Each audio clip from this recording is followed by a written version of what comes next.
ये मैं भाव, बस ये मैं भाव हमारी निद्रा है, हमारी तंद्रा है, हमारी मूर्छा है। जिसने मैं भाव छोड़ा वह जागा। इस मैं के कारण दो हो गए हैं जगत। प्रकृति नदी में डुबा दो, मिट्टी के घड़े में पानी भर जाएगा, बाहर भी वही पानी है, भीतर भी वही पानी, बीच में एक मिट्टी की दीवार खड़ी हो गई। अब घड़े का पानी अलग मालूम होता, नदी का पानी अलग मालूम होता। अभी अभी एक थे, अब भी एक है, बस जरा सी घड़े की दीवार, पतली सी मिट्टी की दीवार। बस ऐसी ही क्षीण सी अहंकार की एक भाव दशा है जो हमें परमात्मा से अलग किए, और हम बीच में खड़े हैं, इसलिए प्रकृति और परमात्मा अलग मालूम हो रहे हैं। जहां मैं गया वहां प्रकृति और परमात्मा भी एक हो जाते।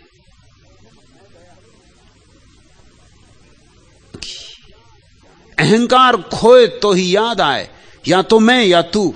याद रखना, दोनों साथ नहीं रह सकते। सूफी फकीर जलालुद्दीन की कविता तुम्हें याद दिलाऊं। प्रेमी ने अपने प्रेसी के द्वार पर दस्तक दी है, भीतर से आवाज आई, कौन है? प्रेमी ने कहा, मैं हूं तेरा प्रेमी, पहचाना नहीं? लेकिन प्रेसी ने भीतर से कहा, यह घर छोटा है, प्रेम का घर छोटा है, इसमें दो ना समा सकेंगे। लौट जाओ, अभी तैयारी करके आना। उगे और डूबे वर्ष माह बीते, धीरे धीरे धीरे धीरे धीरे मैं भाव को मिटाया मिटाया मिटाया, और जब मैं भाव मिट गया फिर द्वार पर दस्तक दी। वही प्रश्न, कौन है? लेकिन प्रेमी ने इस बार कहा, तू ही है, तू ही बाहर, तू ही भीतर। और रूमी की कविता कहती, द्वार खुल गए। जहां एक बचा वहां द्वार खुल जाएंगे। जब तक दो हैं तब तक अड़चन है। दुई ही हमारी, मैं मिटे, ये अहंकार का अंधकार मिटे तो चांद भीतर उगाता है। घट भीतर हो चांदना, चांदनी ही चांदनी हो जाती, चांद की चांदी ही चांदी बिखर जाती। परम ज्योति प्रकाश, और उस ज्योति का अनुभव होता है जो शाश्वत है, बिन बाती बिन तेल। न तो उसकी कोई बाती है और न कोई तेल, इसलिए चुकने का कोई सवाल नहीं, बुझने का कोई सवाल नहीं। सतगुरु संग न संचरा, राम नाम उरनाई, ते घट मरघट सारिखा। जो व्यक्ति सतगुरु की हवा में श्वास न लिया, सतगुरु संग न संचरा, राम नाम उरमा नाही, और जिसके हृदय में राम का नाम न जगा, राम का भाव न उठा, राम का संगीत न गूंजा, वो मरघट की भांति है। ते घट मरघट सारिखा, वो जिंदा नहीं है, मरा ही हुआ है। उसके पास जिंदगी जैसा क्या है? बस चलती फिरती एक लाश है। जे घट मरघट सारिखा, भूत बसे तामाए। उसके भी कोई भूतपूर्व मंत्री हैं, कोई भूतपूर्व प्रधानमंत्री हैं, कोई भूतपूर्व कुछ हैं, कोई कुछ हैं, भूतपूर्व राष्ट्रपति, भूत ही भूत। भूत का अर्थ होता है अतीत, जो बीत गया। जिस मनुष्य के भीतर सिर्फ अतीत ही अतीत है और वर्तमान का कोई संस्पर्श नहीं, वह भूत है। बस वो लग रहा है कि जी रहा है, उससे जरा दूर दूर रहना और सावधान, कहीं लग लोगा ना जाए।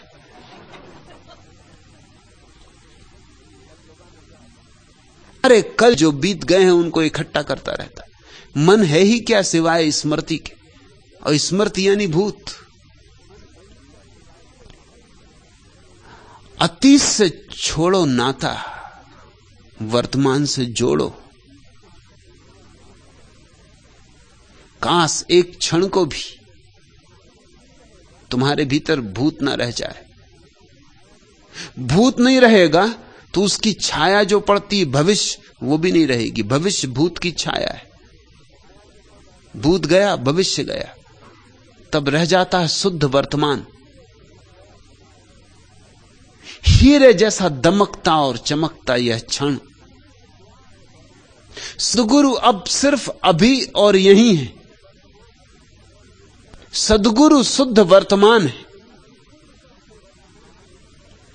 न पीछे की तरफ देखता है, न आगे की तरफ, बस यहीं ठहरा हुआ है। इस क्षण के अतिरिक्त उसकी कोई और चिंतना नहीं। और तुम जानते हो, अगर यही क्षण हो तो विचार नहीं हो सकते। विचार या तो अतीत के होते हैं या भविष्य के होते हैं। वर्तमान का कोई विचार ही नहीं होता। इस महत्वपूर्ण बात को कुंजी की तरह संभाल कर रखना। वर्तमान का कोई विचार नहीं होता। वर्तमान में कोई विचार नहीं होता, जिसकी वासना है। लेकिन वर्तमान का क्या विचार? वर्तमान निर्विचार होता है, और निर्विचार हो जाना ही सत्संग है। ऐसे किसी व्यक्ति के पास अगर बैठते रहे जो निर्विचार है, जिसके भीतर सन्नाटा है और शून्य है, तो शून्य संक्रामक है। उसके पास बैठते बैठते शून्य की बीमारी लग जाएगी। तुम्हारे भीतर भी सन्नाटा छाने लगेगा। तुम्हारे भीतर भी धीरे धीरे शून्य की तरंगें उतरने लगेंगी। जिसके साथ रहोगे वैसे हो जाओगे। सत्संग बैठना, जहां फूल खिले हैं वहां बैठना। थोड़ी बहुत गंध पकड़ ही जाएगी, तुम्हारे बावजूद पकड़ जाएगी, और वही गंध तुम्हें अपने भीतर की गंध के मूल स्रोत की स्मृति दिलाएगी।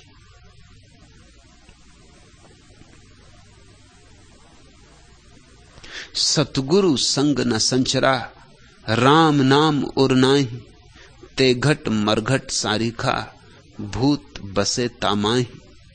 दरिया काया कारवी, मौसर है दिन सा चार, जब लग सांस शरीर में तब लग राम संभार। कहते हैं सुनो समझो, ये तुझे किसी जादूगर ने धोखा दे दिया हो। ऐसा धोखा है। मौसर है दिन चार, और बहुत ही छोटा अवसर है दिन चार का, बस 4 दिन का अवसर है। जब लग सांस शरीर में तब लग राम संभार। इन छोटे से दिनों में, इन थोड़े से समय में, इन 4 दिनों में राम को संभाल लो। जब तक सांस शरीर में, और अंत क्षण तक स्मरण रखना, जब तक श्वास रहे शरीर में तब तक राम को भूलना मत। राम को याद करते करते ही जो विदा होता है, उसे फिर दोबारा वापस देह में नहीं आना पड़ता। इनका राम नाम जल धोए। बहुत गंदगी है माना, निर्मल करना है इसे दरिया कहते। तो 2 काम करना, प्रेम का साबुन। जितना बन सके उतना प्रेम करो, जितना दे सको उतना प्रेम दो।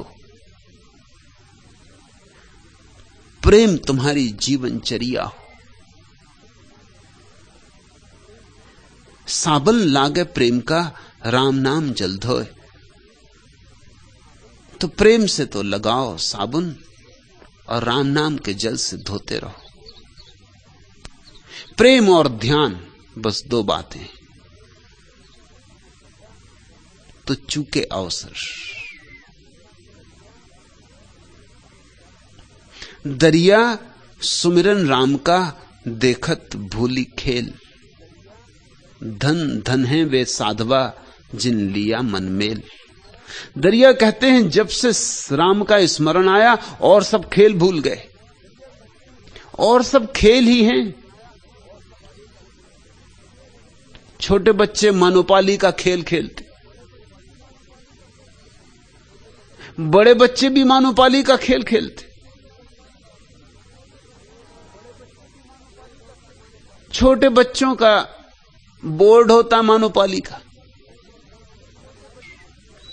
सोना यहीं रहेगा, चांदी यहीं रहेगी, लेकिन फिर उसे कोई धन ना कहेगा। हीरे भी पड़े रहेंगे, कंकड़ पत्थरों में हीरों में कोई भेद ना रहेगा। कोहनूर और कोहनूर के पास पड़ा हुआ कंकड़, दोनों में कोई मूल्य भेद नहीं होगा। आदमी मूल्य भेद खड़ा करता है।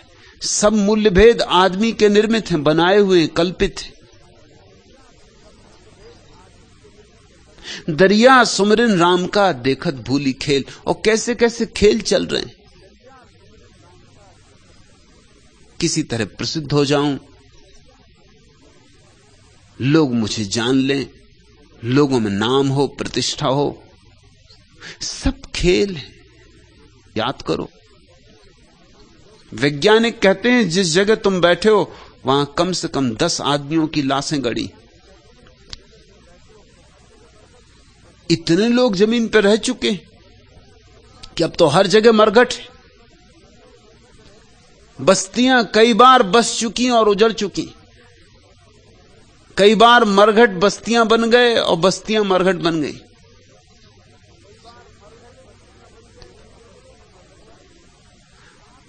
मोहनजोदड़ो की खोज में, खुदाई में 7 परतें मिली। मोहनजोदड़ो 7 बार बसा और 7 बार उजड़ा।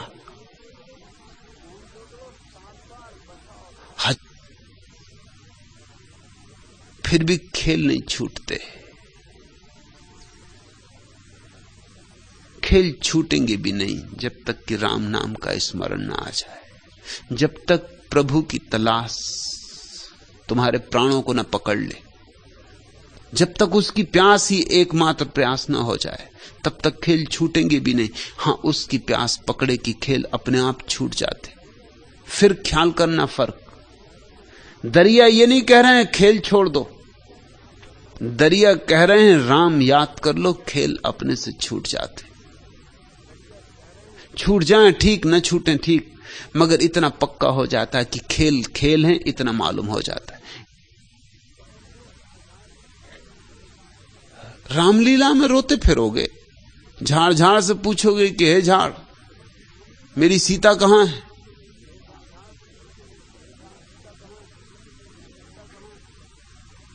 और जैसे ही पर्दा गिरा कि भागे घर की तरफ, क्योंकि वहां दूसरा सन्यासी जो अभिनय परमात्मा दे दे कर लेता है। अगर उसने कहा कि चलो दुकानदार बनो तो दुकानदार बन गए, और उसने कहा कि शिक्षक बनो तो शिक्षक बन गए, और उसने कहा कि स्टेशन मास्टर बन जाओ तो स्टेशन मास्टर बन गए। ले ली झंडी और बताने लगे। मगर अगर एक बात याद बनी रहे कि खेल उसका, हम सिर्फ खेल खेल रहे। जब उसका बुलावा आ जाएगा कि अब लौट आओ घर, पर्दा गिर जाएगा, घंटी बज जाएगी, घर वापस लौट जाएंगे। खेल छोड़ने की ही बात नहीं है। खेल को खेल जानने में ही उस खेल ही है, तो जाना कहां है? तो बच्चे थे, पत्नी थी, द्वार घर सब ठीक था, खेल था, चुपचाप खेलता रहता। छोड़ के भागा तो एक बात तो पक्की है कि उसने खेल को खेल न माना, बहुत असली मान लिया। अब ये भाग के जाएगा कहां? वो जो असली मानने वाली बुद्धि है वो तो साथ ही जाएगी ना। मन तो छूट नहीं जाएगा, घर छूट जाएगा, पत्नी छूट जाएगी, मगर पत्नी और घर को असली मानने वाला मन ये कहीं जाके आश्रम बना लेगा तो आश्रम का खेल खेलेगा। मेरे एक मित्र है, उनको मकान बनाने का शौक। तब मैं उस जगह से गुजरा जहां वो रहते थे, पहाड़ी पर। तो मैंने कहा कि जरा मोड़ तो होगा, 10-12 मील का चक्कर लगेगा, लेकिन जरा देखता चलूं कि वो कर क्या रहे हैं। हाबी का क्या हुआ? हाबी जारी थी। छाता लगाए भर दोपहरी में खड़े थे। मैंने पूछा क्या कर रहे हो? उन्होंने कहा आश्रम बनवा रहे। अब आश्रम बन रहा है, वही का वही आदमी, वही का वही खेल। तो मैंने कहा तुम वहीं से क्यों आए? ये काम तो तुम वहीं करते थे।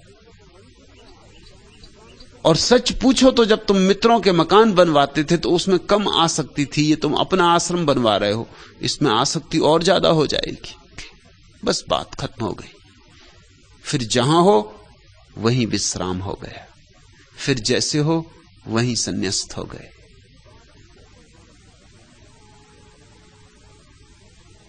ये बात ऊपर ऊपर न रहे, ये बात भीतर बैठ जाए, ये रोए रोए में समा जाए।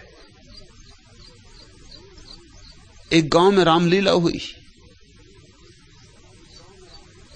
लक्ष्मण जी बेहोश पड़े, हनुमान जी गए संजीवनी बूटी लेने, मिली नहीं तो पूरा पहाड़ लेके आए। रामलीला का पहाड़, एक रस्सी पर सारा खेल बनाया गया था, क्योंकि रामचंद्र जी भी ऊपर की तरफ आंख देख और कहें कि हे हनुमान जी कहां हो, जल्दी आओ। लक्ष्मण जी के प्राण संकट में पड़े। हनुमान जी सब सुन रहे हैं, मगर बोलें तो क्या बोलें, क्योंकि वो अटके। किसी को कुछ न सूझा, मैंने जरा घबराहट में गया, उसने रस्सी काट दी। रस्सी काट दी तो हनुमान जी धड़ाम से पहाड़ सहित नीचे गिरे। गिरे तो भूल ही गए। रामचंद्र जी ने पूछा कि जड़ी बूटी ले आए? लक्ष्मण जी मर रहे हैं। हनुमान जी ने कहा कि ऐसी की तैसी लक्ष्मण जी। ये अंतरतम में बैठ जाए बात की जगत एक नाटक, एक लीला, एक खेल। फिर होशपूर्वक खेलते रहो खेल। दरिया सुमिरन राम का देखत भूली खेल। धन धन हैं वे साधवा जिन लिया मन मेल। और जिन्होंने इस तरह राम के साथ अपने मन को एक कर लिया है कि अब अपना भेद ही नहीं मानते, उसका खेल है, खिलवाता है तो खेलते हैं, बुला लेगा तो चले जाएंगे। ना अपना कुछ यहां है, न लाए, न कुछ ले जाना है। धन्य हैं वे लोग। अपनी पियाएं सखी तेरे स्वर्णिम अंचल पर सब लगकर मेरी वाणी मौन हो गई। एक बार अभिराम मचलकर अब प्री से कुछ कहना क्या है। सखी मुझ में अब अपना क्या है। इच्छाओं के अगम सिंधु में जीवन कारज लहर बन गए। सुधी का यान चला जाता है। भय तिर कर प्यार हो गए। पास दूर अब रहना क्या है। सखी मुझ में अब अपना क्या है। ओ पीड़ा की दिव्य पुजारिन, तूने जो वरदान दिया है, तेरा ही तो मधु में बोझा बस क्षण भर को टेक लिया है। मुझको इसमें सहना क्या है। सखी मुझ में अब अपना क्या है। एक बार राम के साथ मन का मेल हो जाए। अंधेरा भाग जाता है। फिरी दुहाई शहर में चोर गए सब भाज। सत्र फिर मित्र जू भया हुआ राम का राज। फिर क्रोध करुणा हो जाती, वासना प्रार्थना हो जाती, काम राम हो जाता है। जो शत्रु थे वो मित्र हो जाते। खूब प्यारी परिभाषा की रामराज की। इससे बाहर का कोई संबंध नहीं है। सत्र फिर मित्र जू भया हुआ राम का राज। भीतर मन राम के साथ एक हो गया। एक तो है ही, बस जान लिया प्रति से खिले संबंध। फिर मन में उतरते पंखुरियों सा झर गया संदेह। फागुन आ गया। एक वंशी टेर तिरती छर हरी अमराइयों में। ताल के संकेत बोराए चपल परछाइयों में। झुके पातों से टपकता मेह। फागुन आ गया। नम अबीरी धूप पर छाने लगा लालिम कोहासा। पुर गया रंगोलियों से व्योम भी कुमकुम छुआ सा। पुलक भरते द्वार आंगन गे। फागुन आ गया। इस फागुन की प्रतीक्षा है, इसी फागुन की तलाश है कि बरस जाए, गंवाओ तो तुम जिम्मेवार। अवसर को चूको मत, जागो।